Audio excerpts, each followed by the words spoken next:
Soulac, Soulac-sur-Mer, petite cité balnéaire en bordure d'océan, aux confins du Médoc, Soulac dort de son sommeil d'hiver. Les dunes sont presque seules pour raconter la formidable bronzette d'été. La foule est partie, celle des estivants bien sûr.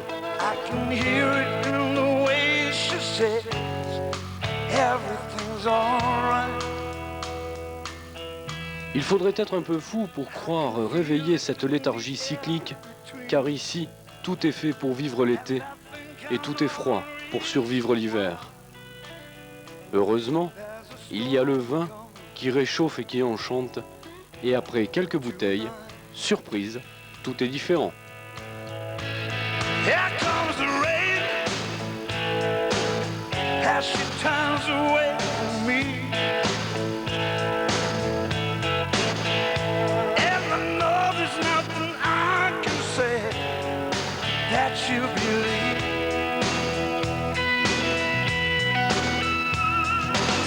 The sound of rolling thunder, they'll be shaking everything inside. Oh, there's a storm coming tonight.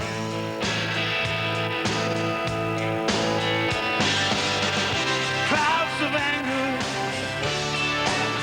tears of rain, set to hold on, be strong, and hope it doesn't blow us away.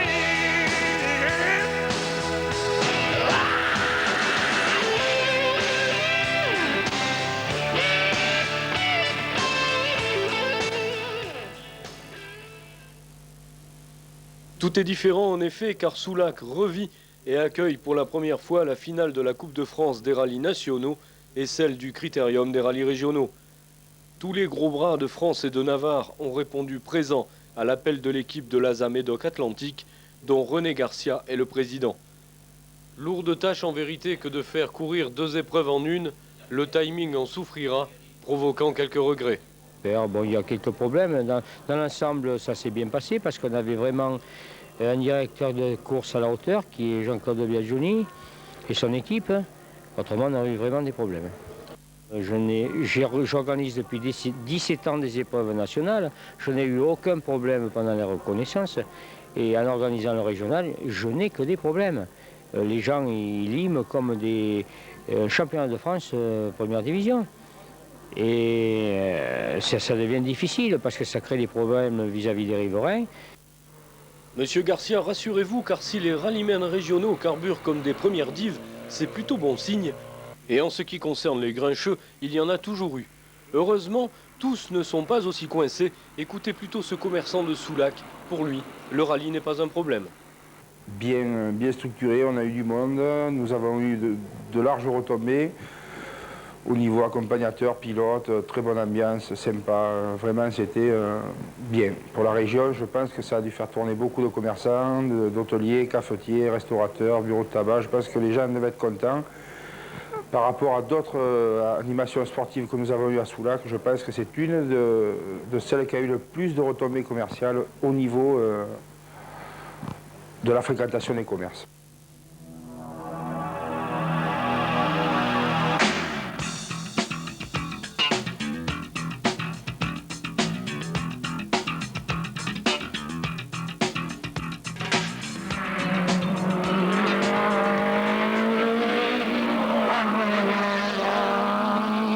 Delage. Hugues Delage, le phénomène. Cet homme affable et décontracté aura marqué la finale de son empreinte. Redoutable concurrent qui s'impose une fois de plus, il montre aussi quel super préparateur il est. Jugez vous-même. Sur 9 voitures au départ, sans compter les ouvreurs bien sûr, 9 seront à l'arrivée, avec 2 champions de France à la clé. De la future star au parfait amateur, cet homme sait se mettre à la portée de tous ceux qui lui font confiance, sachant rester abordable quand il le faut, ou déployer les tout grands moyens, comme l'hélico, pour assister et faire filmer ses clients par la télé. Mais si passion et organisation sont une chose, la course, elle, en est une autre. En tant que compétiteur, Delage avait du souci à se faire. À commencer par la présence de Philippe Kruger, par exemple. Sacré client tout de même. Grosse auto, 4 roues qui, comme les Dalton, tirent en même temps, de l'expérience et motivé avec ça. Oui, petit à petit, au cours de la saison, c'est devenu un objectif. Chemin faisant, je marquais des points dans les différentes épreuves auxquelles j'ai participé. Et puis, actuellement, j'ai un quota de points qui me permet d'espérer, si les choses tournent bien, de pouvoir peut-être être champion. Bon, petite question anecdotique, ils vous ont fait la révision des 5000, là, les commissaires techniques, ils ont tout regardé? 5000, vous êtes bien en dessous de la barre. Elle a beaucoup plus de kilomètres. Cette voiture, elle a fait le championnat du monde en 89 et elle doit avoir quelque chose comme 50 000 km de course. Eh bien, pour un kilométrage pareil, l'ancienne n'a pas l'air du tout lessivée et se comporte plutôt bien. Sur le terrain, les deux compères nous offrirent un superbe spectacle, franchement basé sur l'opposition des styles. L'exubérance tonitruante de Delage étant bien servie par la propulsion et l'avalanche de chevaux, alors que la rigueur de Kruger va comme un gant à la traction intégrale.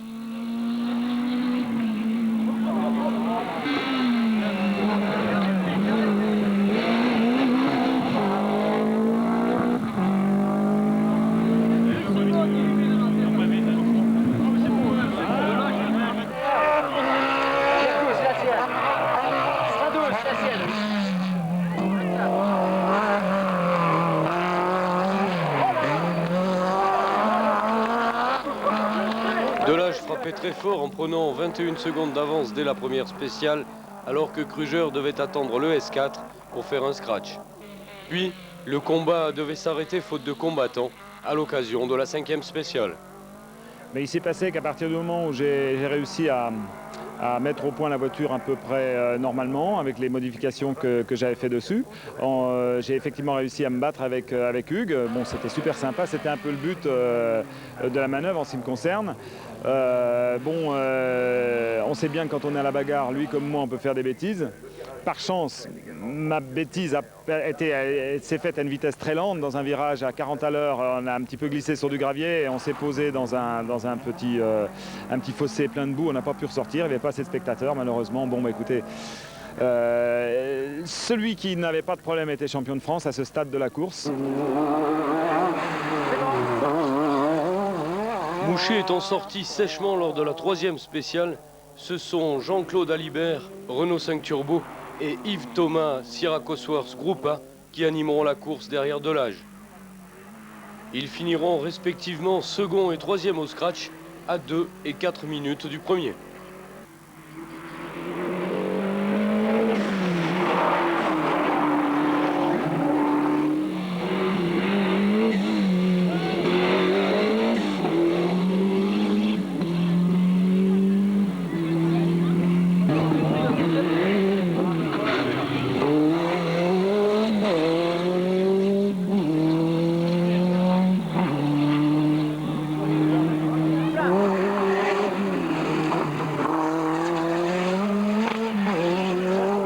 Alibert, vieux renard indestructible et plein de sagesse, montre une fois de plus que l'intelligence de course peut mener loin.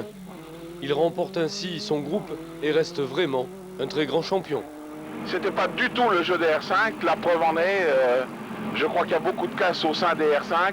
J'ai failli moi-même la casser, j'en ai cassé un petit bout, très très délicat à tenir sur les routes complètement défoncées. Ça restera quand même un bon souvenir de finale? C'est certain. De toute façon, être deuxième derrière Hugues Delage est déjà une grande performance.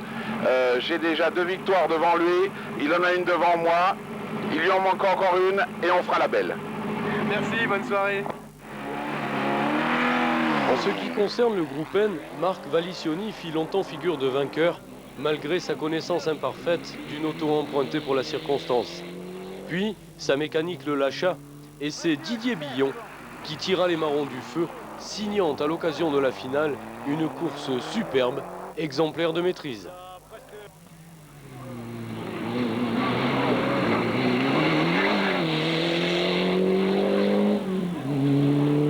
Valicioni a eu un problème, et ce qui fait que maintenant, là on a assuré de toute façon. Hein. Ça aurait été idiot de sortir ou de casser sur la fin. Voilà.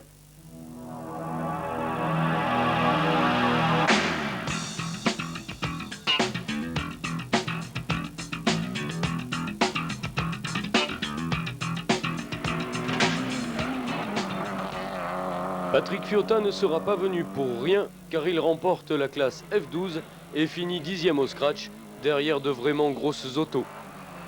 C'est une bien belle performance car il a su de plus se débarrasser de Milomo et sa fameuse Ritmo Abarth qui se firent vraiment menaçants en fin de rallye. Même auto, mais classe A6 cette fois pour Jean-Pierre Dechaud qui fit le gestionnaire tout au long de la course et s'empara de la classe, tandis que Patrick Lecaillon remporte celle des F10 malgré l'opposition domination. Thierry David, seul contre lui-même en N3, repart avec une 13e au scratch méritoire alors que Bruno Clément, solitaire également, a baptisé de belle manière sa Civic remaniée, 16e au scratch, premier en N2. Juste derrière, Yves Arnaudot remporte la classe N1 avec son AX survolté alors que Rémi Courtois empile ses 16 soupapes dans la coupe des A7. Claude Barbe a mis 6 vitesses dans sa boîte, ce qui le perturbe un peu et lui causera quelques frayeurs tout au long du rallye. Mais cela ne l'empêchera pas de remporter la classe F11, privé un peu trop tôt de la présence de Stéphane Rambaud, sans qui un rallye n'est plus tout à fait un rallye. Jean-François Fauveau, qui disputait là sa première finale, empoche la classe A5 après une superbe explication avec Jacques Filler, qui pour sa part connut quelques surprises dans les spéciales et se fit déclasser à la suite d'une navigation difficile. C'est enfin le magistral Philippe Lasserre qui impose son A112 en tête des F9, l'habitué des podiums qu'il est, ne pouvant pas laisser passer une occasion pareille. Mis à part celle de Bernard Lagorce qui finit 6e au scratch et 2e de groupe, les grandes absentes à l'arrivée de cette finale furent les Porsche. Problèmes mécaniques et sorties de route furent le lot de ces sympathiques dinosaures. Alors, pour le plaisir des yeux et des oreilles, voici une petite séquence 6 cylindres à plat, parce que tout de même, elles font partie de la fête.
Le classement scratch de cette ultime épreuve consacre Hugues Delage au sommet de la Coupe de France des rallyes nationaux.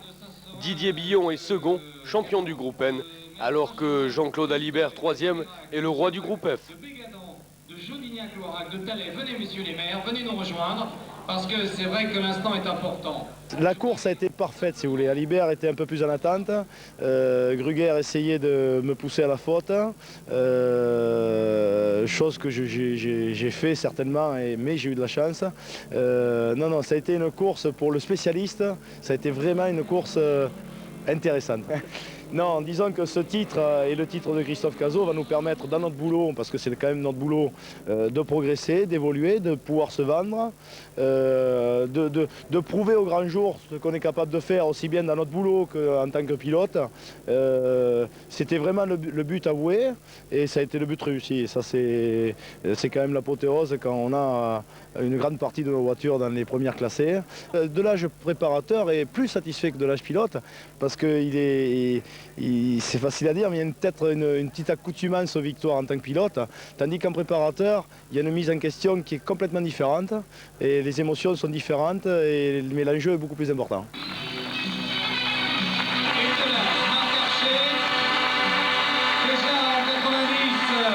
Premier à Mâcon pour le garagiste de Villeneuve-sur-Lot.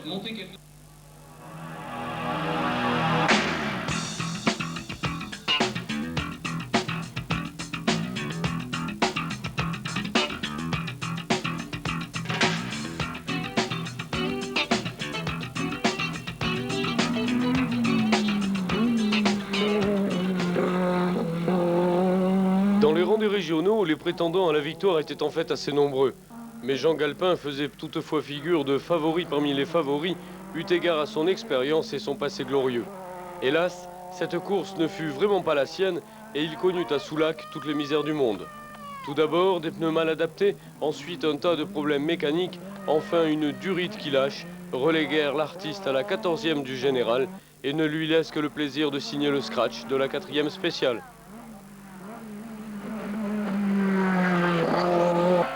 Exit Galpin restait d'une belle meute de furieux, tous bien affûtés et motivés, notamment Éric Perrache qui, avec ses 120 points, faisait peur à tout le monde. Pourtant, son début de course fut modeste et bientôt, son moteur le lâcha. Alexandre et sa JD, libérés de toute pression par la seule qualification de Jacques Herry, son copilote, auraient pu en devenir très dangereux, mais lui non plus n'ira pas au bout des spéciales. Même la Porsche de Joël Mallet, exception rarissime en régional, ne fit que de la figuration, finissant dans les vignes.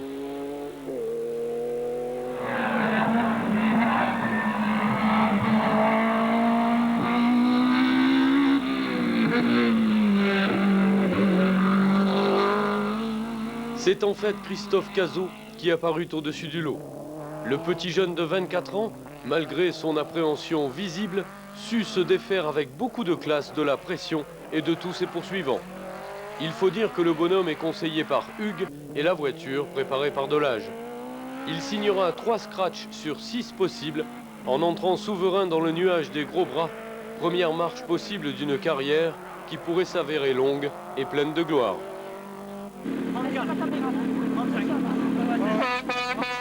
Christophe Cazot, 24 ans, champion de France des rallyes régionaux. Ça représente quoi pour le jeune homme que vous êtes?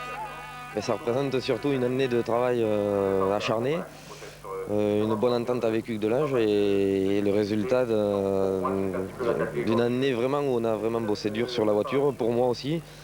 Et c'est je dirais, c'est fabuleux. On n'espérait pas mieux, vraiment. Alors maintenant, champion de France, j'imagine que c'était pas un but, vous espérez quoi? C'est un but déjà pour cette année. Maintenant, on espère, moi j'espère progresser encore dans ce sport. J'ai encore beaucoup à rouler et à conduire, donc à rouler avec l'auto pour pouvoir progresser moi au niveau pilotage et faire évoluer les autos pour ma conduite. Donc il y a encore du travail et c'est pas fini. Vous aimeriez devenir pro pilote d'usine? C'est le souhait, je pense, de beaucoup. Faut-il pouvoir y arriver et avoir les portes qui s'ouvrent quand il faut. Une dernière question, s'il n'y avait pas le sport automobile dans votre vie, vous vivriez comment? Je sais pas, je me suis pas posé la question. Je vis avec le sport et pour le sport et je vis pour ça, pour cette passion. Là. On a fait le maximum, on a côtoyé la limite plus d'une fois et vraiment content d'être au bout parce que on s'est battu avec des pneus inchauffables. Le rallye a pris du retard, la température a baissé donc ça devenait atroce. Satisfait tout de même? Plus que satisfait dans la mesure où j'étais persuadé d'être complètement largué. Et on est arrivé à compenser, c'est bon.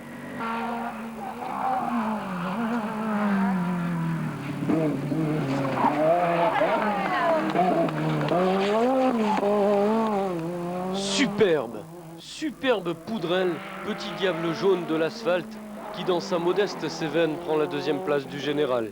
Et encore, un tête à queue dans la 2e spéciale pèse lourd dans la balance. Sinon, enfin, telle est la course, incertaine et excitante, mais définitivement, merci Stéphane, merci pour ta simplicité d'amateur funambule, pour ton cœur gros comme ça, pour ton exemple qui fait rêver tous ceux qui n'ont pas de moyens, en prouvant que lorsqu'on en veut vraiment, rien n'est impossible.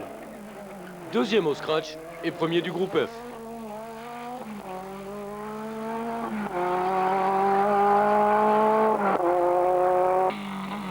Juste derrière, on trouve un autre représentant de la grande famille des rallymen qui font beaucoup avec peu de moyens.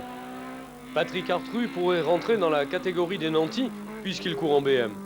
Eh bien, pas du tout. La sienne est bourrée de pièces fabriquées à la maison et le reste est standard client.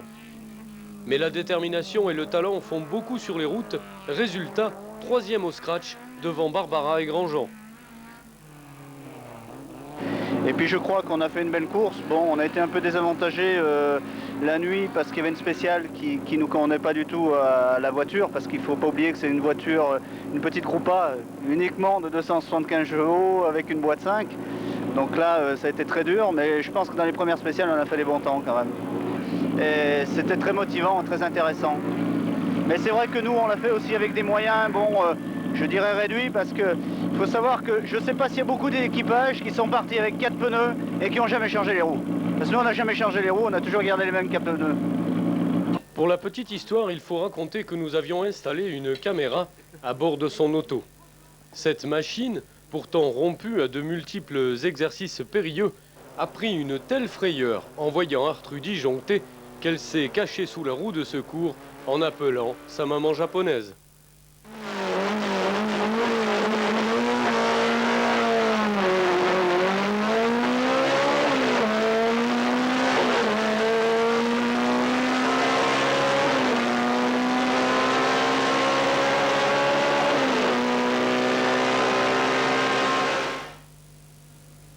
Heureusement, Philippe Ambert et Marc Vidal ont eu la gentillesse de nous faire parvenir leurs images prises à bord de leur 205 Groupe F lors de la 4e spéciale. Ambiance et souvenirs.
Restait à déterminer qui allait ramasser le groupe N.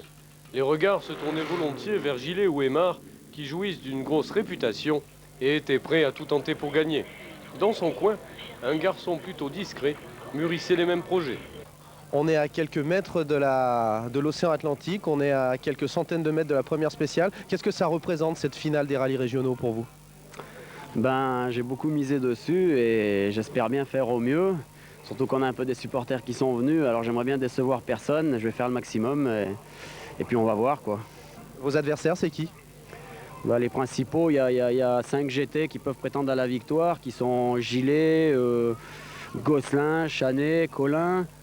Puis il y a aussi surtout un gros client, c'est Aymar avec la M3 Groupe N. Je pense que les routes vont très bien pour son auto, donc ça va pas être facile. Mais bon, le seul petit handicap, c'est que bon, j'ai vendu mon auto et on m'en a prêté une qui est arrivée hier soir et j'ai fait très peu de kilomètres avec. C'est une drôle d'histoire ça, on vous prête une voiture pour faire la finale? Ouais, j'ai un super ami, Jean-Pierre Beauchâtet, qui me connaît bien, on s'est tiré la bourre ensemble. Et il pense que je suis capable, il savait que je devais vendre ma voiture, que c'était l'occasion, et donc il m'a proposé la sienne. Et je vais faire au mieux pour tous les remercier.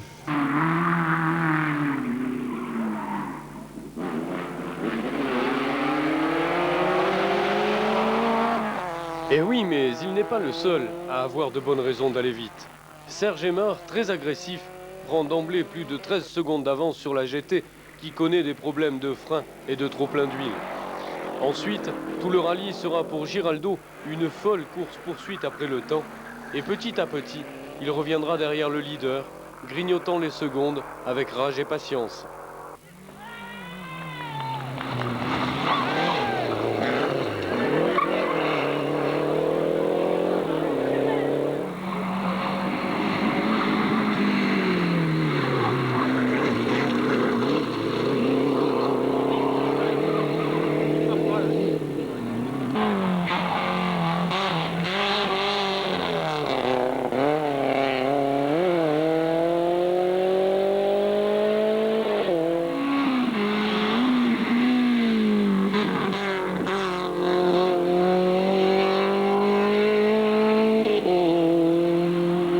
Jusqu'à l'arrivée, Giraldo se crut second, jusqu'à ce que...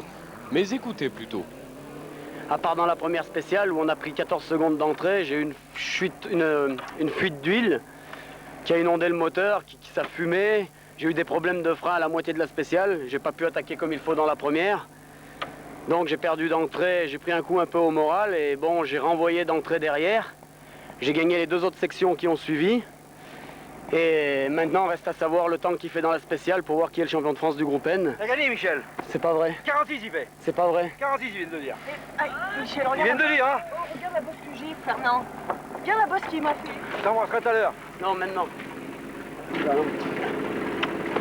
bien, les petits. Allez. Alors là, Bien. là, je sais plus quoi dire, là. C'est normal, Michel, il n'y a rien à dire. C'est ça le rallye. De l'action, des surprises, des moments forts et inoubliables. À propos de ne pas oublier, reparlons un peu de Serge Aymar, qui fit une course fantastique, réalisant les temps des groupes A en milieu de rallye. Malgré l'immense déception de la fin, il resta sportif et dit son admiration. Et ça aussi, c'est la marque d'un grand champion. La GT était vite, très dur aussi à... Ça glissait beaucoup sur les... là maintenant, là, bon, on a fait un mauvais choix de pneus sur la 2, là. On a mis du S4 après, mais là, on fait 10 secondes là, c'est... Je sais pas où il va le chercher, c'est bien. Non, là, on ne peut pas suivre, là, on ne peut pas le suivre. Hein. Et puis il commence à se faire tard, là.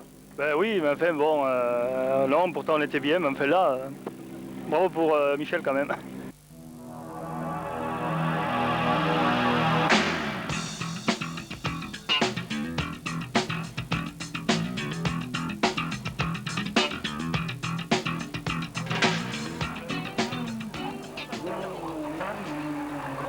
Le premier déclassé son groupe est Ronald Berthet sur une Clio du Simon Racing. Lui non plus ne connaissait pas l'auto, mais cela ne l'empêche pas d'empocher la classe A3 et d'être 11e au scratch. François Pointet, lui, se retrouve premier des N3 et 15e au scratch, ce qui représente une belle performance lorsqu'on roule en 309. Juste derrière, Joël Girouard s'offre la classe F4 sur une de ces berlinettes qu'on aime bien voir rouler, surtout aussi vite. Dommage que Tekielski ait miné son escorte dans la première Sinon, la bagarre aurait été rude. Philippe Langlais, débarrassé de la plupart de ses concurrents, se retrouve patron des F3, alors que Jean-Michel Leclerc, avec quelques centimètres cubes de moins que d'habitude, survole la classe F2. Le seul qui ait pu l'accrocher fut Henri Nicolas, victime plus tard d'un abandon. Jean-Louis Duclos, pour sa première finale, ne fait pas dans le détail et remporte haut la main la classe A2, alors qu'Alain Coste, le Cévenol, s'empare de la Coupe des N2. Pendant ce temps, Rémi Dubois tire son épingle de la toujours très forte bagarre qui règne en N1 grâce à sa régularité. Jacques Bernardi, quant à lui, survole toutes les F1 présentes, à l'aise et décontracté. Disons que c'est une grande joie pour moi aujourd'hui parce que j'ai débuté en compétition il n'y a jamais que 3 ans. Bon, j'ai voulu essayer en tant que pilote. J'ai vu que je n'étais pas dans le coup. Disons que je n'avais pas les moyens pour faire du sport automobile en tant que pilote. Stéphane m'a proposé la place de copilote. J'ai pas hésité. Disons, je lui ai dit je suis d'accord mais je ne veux pas te décevoir. Et bon, il a su me mettre en confiance. Et quand on voit la saison qu'on a fait, disons, au bout de 2 ans de compétition, se retrouver aujourd'hui, disons, champion de France des copilotes régionaux, mais disons, c'est le plus beau rêve de ma vie, c'est le cas de dire. Et ce titre, bon, mais je le partage avec toute l'équipe, mais je le dois grâce à Stéphane quand même.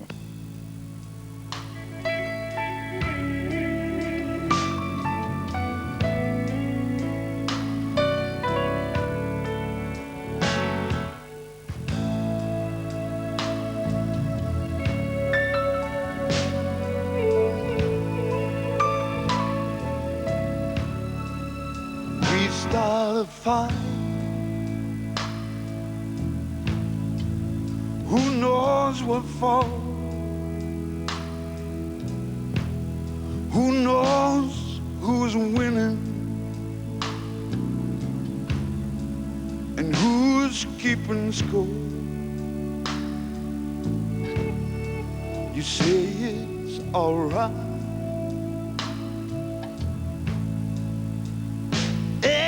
She slams the door. All I can say is, please no more. Please no more. I've had enough. After how I swore I'd never give you up, loving you was easy, but one thing's for sure, it ain't me you're trying to please no more.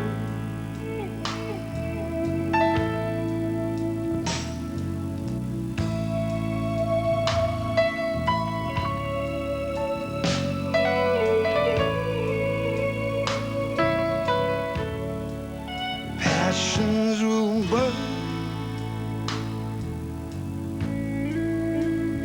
burn like gasoline. All that is left behind are these broken dreams. While I've still got some pieces laid out on the floor, asking you, babe, please no more. Please no more. I've had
Qu'est-ce qu'elle attaque?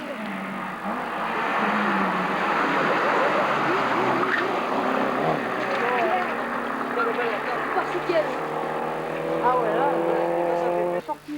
Non, ouais, si. Mais il y a eu un blessé dans c'est à quelle heure? Là, je dis pas, parce que là, le retard que ça a pris. L'autre est pas encore. Déjà, la tête dans le cul. Puis l'attaque.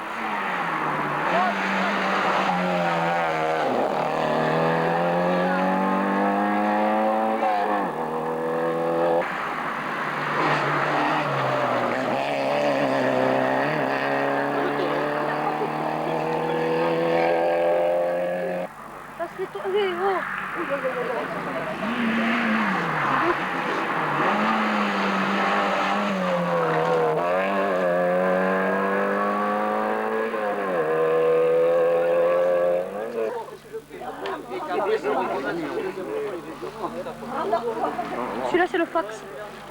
C'est celui qui a été faxé à l'origine. Non, là, c'est le 205. Alors, c'est la rallye.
David?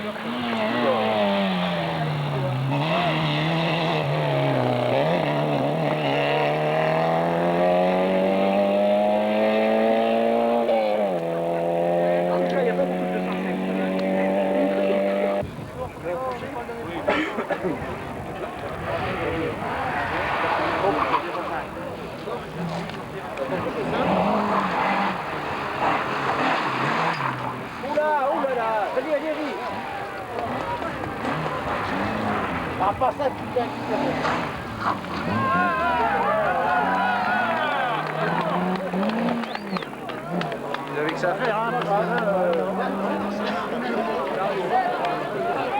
Ils sont terminés, 3 projets, ces connards. Ils démerdent, parce que quand je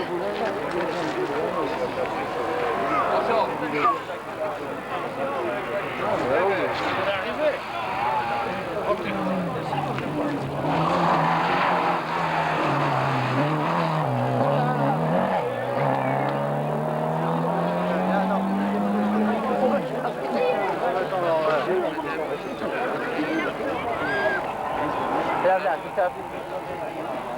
Non, mais attends, faut bien faire.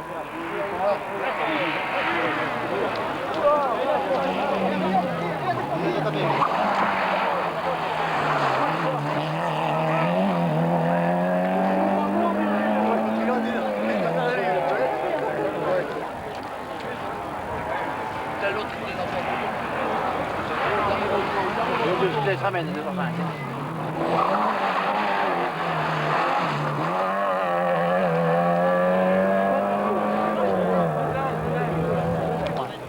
Les vidéos, ils sont pas mal, machin.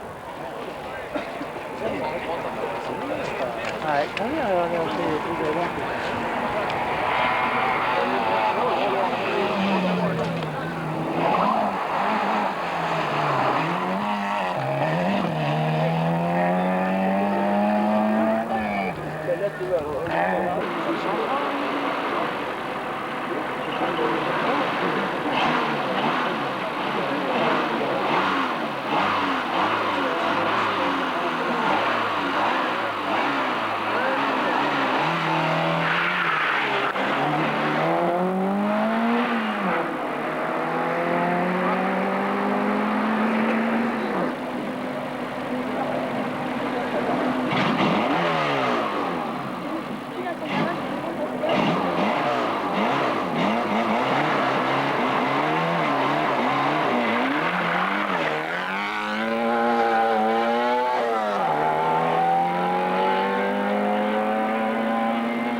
Richard.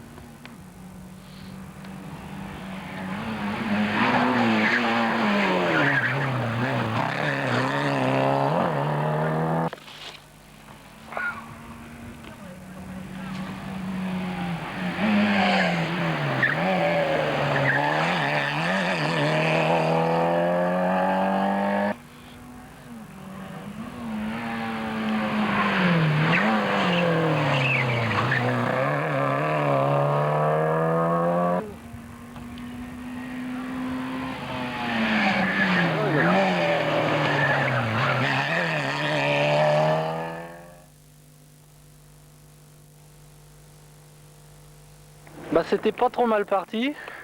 Vu qu'on a été premier, on avait une toute petite seconde d'avance. Puis dans la deuxième de Saint-Seurin, on a fait un tétacule, on a perdu gros. Puis après, il y a eu un manque de confiance dans la nuit, dans les autres. Et puis là, dans ces deux dernières, j'ai commencé à revenir dans les mêmes temps, quoi. Mais bon, j'ai tout écroulé dans la 3 et la 4, quoi. J'ai tout perdu là. Rouler la nuit, c'est dur? Ça dépend. J'ai fait des rallyes où de nuit, ça s'est pas trop mal passé. Puis là, bah, une petite appréhension. Puis la distance dont on n'a pas l'habitude, puisque nous, on tourne toujours que sur des spéciales de quoi, 5 km. Alors qu'il y a un rythme à bien prendre. Et puis un manque de confiance, de toute façon, ça se sent. Et puis, enfin, c'est déjà beau d'être en finale. On n'a pas tout perdu. Voilà. Merci, salut. Au revoir.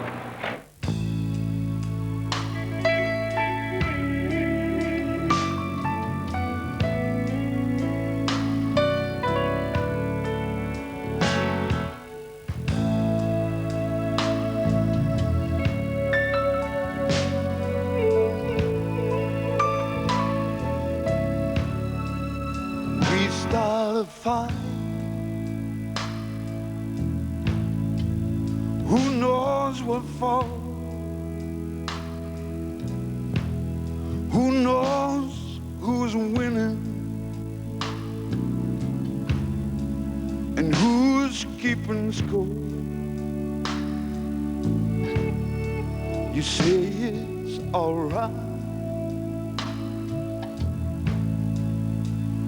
as you slam the door. All I can say is please no more. Please no more.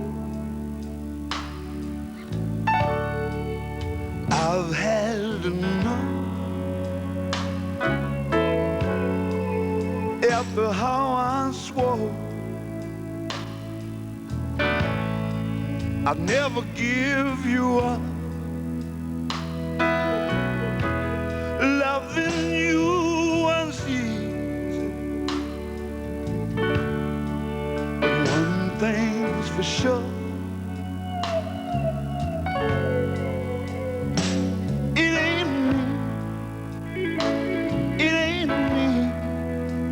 To please no more.